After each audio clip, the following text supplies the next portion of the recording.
How to determine if I should care what someone else thinks.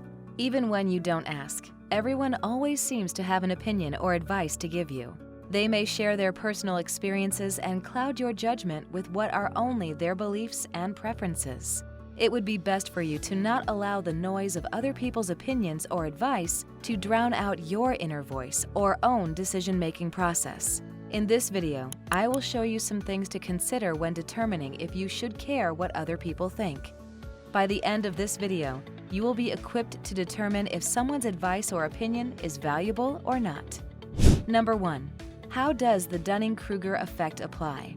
The Dunning-Kruger effect was discovered by professors David Dunning and Justin Kruger in 1999. It states that people with low ability, expertise, or experience with a task or area of knowledge tend to overestimate their ability or knowledge.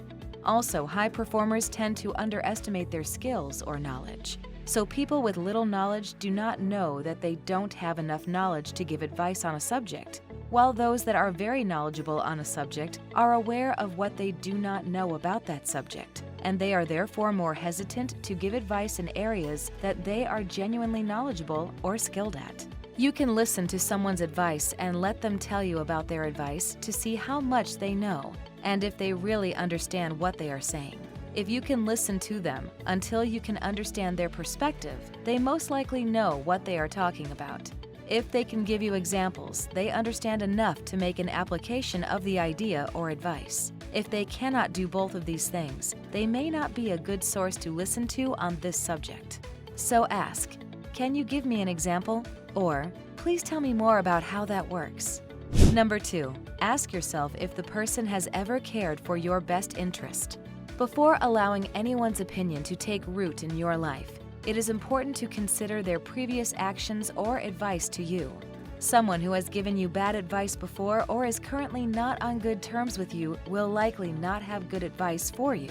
On the other hand, those with a history of looking out for you and who have shown that they care about your success are one of the best sources of advice. Those who genuinely care about you will give you heartfelt words of wisdom.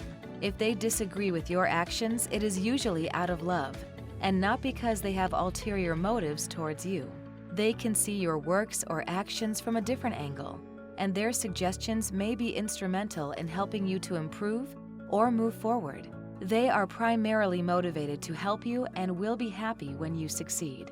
However, there are also people who care about you but are overzealous in their advice. In such cases, it is best to set boundaries when they start bombarding you with their advice or opinions. Too much unsolicited advice or opinion, even when it is well-meaning, can hinder you from achieving your goals by not allowing you to focus. Learning the mental and decision-making abilities necessary to succeed are an essential part of learning to be successful. If someone is trying to make all your decisions for you, they are robbing you of this learning opportunity. So when someone gives you advice, ask, "Would this person have my back? And are they trying to make decisions for me?"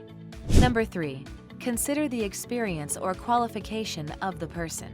Almost everyone has an opinion on any topic, though not everyone's thoughts are fact or well-thought-out ideas. Before taking anyone's advice, try to learn their background and reasons regarding the advice. If someone gives you advice, but their accomplishments or background does not align with the subject matter, you should exercise caution in taking their opinion or advice seriously.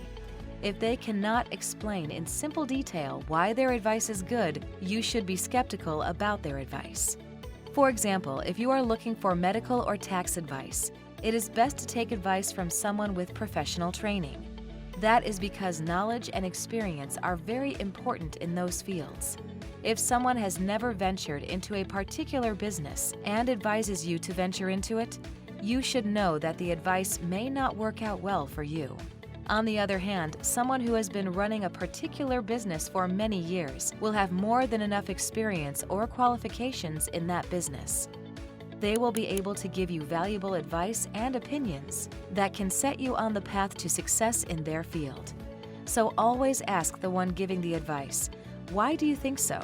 And how did you come to that opinion?" Number 4, do they listen to you or not? Have you ever had a conversation with someone who talks the whole time and does not give you much chance to speak your mind? Most likely, you tuned out of the conversation while pretending to be listening. After such an encounter, you probably decided you didn't like to talk to them and reduced your communication with them in the future. Communication is a two-way street. If someone wants you to take their advice or listen to their opinion, they must also be willing to listen to you. However, this is not always the case. There are people who consider themselves better than you. These people can be your equals or in a higher position socially, politically, or at work than you. One of the major issues with that caliber of person is that they sometimes don't listen to those below them, as they consider themselves their superior. Hence, they expect that whatever they say must be followed to the letter without question. You often end up following their advice out of fear or repercussions, and not because the advice suits your condition. They may be able to give you an order, but if they do not listen, their advice should only be followed with caution. The Dunning-Kruger effect that we talked about first applies here. People usually think they are more knowledgeable in a subject than they really are. One attribute of good advice is that it requires context. The person that will give good advice will take the time to ask you to clarify questions before rendering their words of wisdom. When someone asks you questions and listens to you, it is a sign that they want to help you and are making sure their advice will improve your condition. So ask, did they ask clarifying questions to make sure their advice applied? Or are they very knowledgeable in this area? Number 5, consider their state of mind. It is a common belief that misery loves company. If someone has tried to achieve what you want and has failed, they will likely not be happy if they sense you are on your way to achieving it. If the person is unhappy in a dead-end job and they have no alternative, they will likely not encourage you to start a new, exciting career.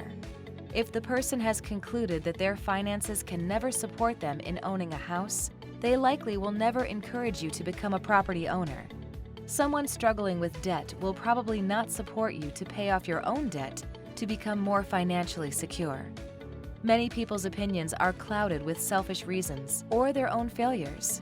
Even those with good intentions can still be influenced by their own bias.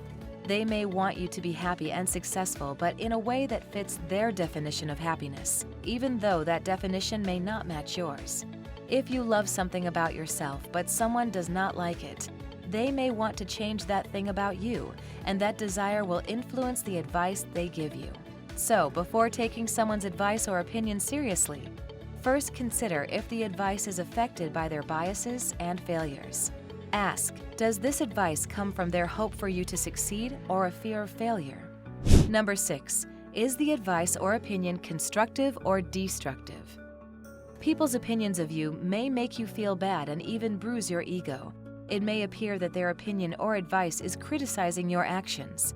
If you feel like you are being criticized, you should determine if the criticism is constructive or destructive. A constructive opinion or criticism is aimed at uplifting you in the long term, offering helpful suggestions, or providing possible solutions to problems you are facing. On the other hand, a destructive opinion or criticism is derogatory, unhelpful in the long term, and even mocks your failures. If someone's criticism is constructive, then consider using it. Understand that the person offering constructive criticism does not intend to make you feel bad. They may just have poor communication or social skills themselves.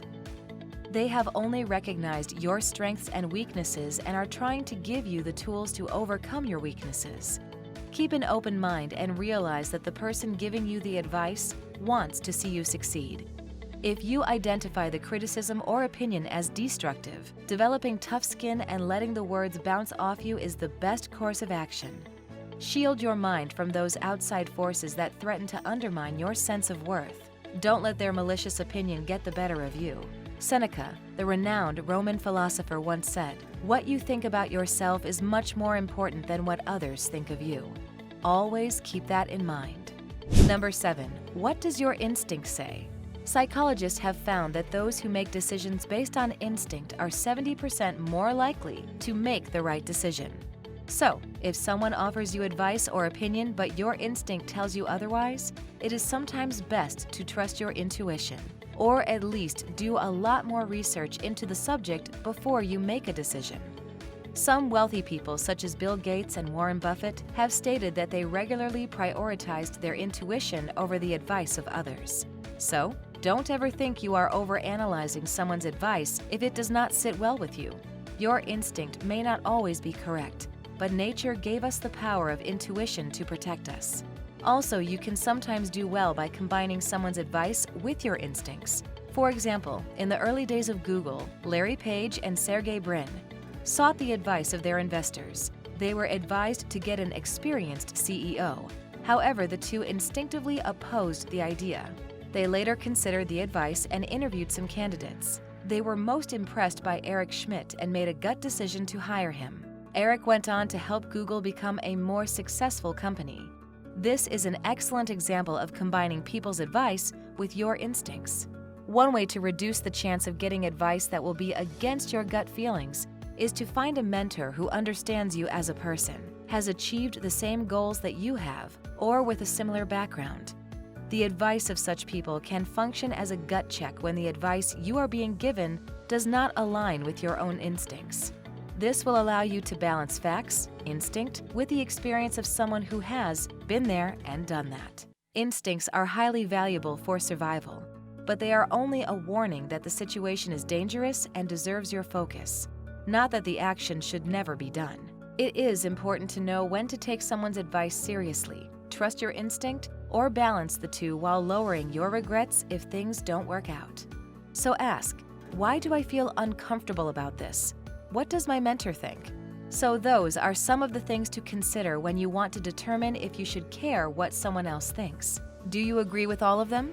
Do you have other things that have been helping you determine if an opinion or advice is valuable or not? Let us know in the comments. Thanks for watching.